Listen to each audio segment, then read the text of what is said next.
It's during winter that the world's first national park takes on a different kind of grandeur. Drenched in snow, Yellowstone exudes tranquility. Visitors dwindle, and even wildlife seems to hunker down.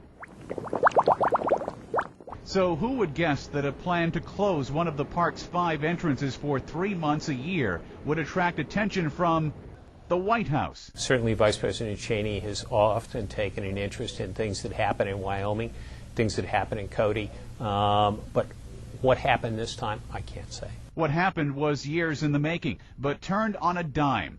After great study, the National Park Service was on the verge of deciding it didn't make sense to keep the eastern entrance, which is at extreme risk of avalanches during winter, open during those months, since doing so means putting employees at risk and requires a howitzer and explosives. The only way you can keep it safe for the very few people who use it is you bomb the park.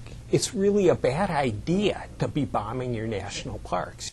And keeping it safe would come at a cost, about $3.5 million for about 460 Sylvan Pass visitors last year. That's about $8,000 per person.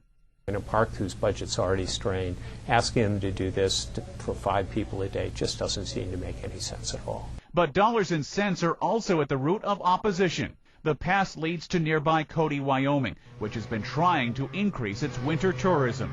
Businesses there claim revenue was threatened by the closure talk. Our business started dropping big time, the town's mayor told the AP. Tour guides couldn't count on the pass being open. The local spat soon got the ear of Washington. Last fall, White House officials asked to see key sections of the Park Service recommendations. Then came a series of closed-door meetings. Documents show opinions evolving. And by June, the Park Service had done a 180, shelving the closure idea. All I know is one day the Park Service said it makes eminent sense to close it. We've studied this for years. Suddenly, after a few closed-door meetings with some political leaders, they changed their tune 180 degrees. Something happened. I don't know what.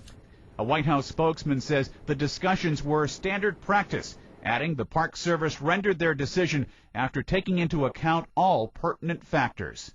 Ed Donahue, The Associated Press.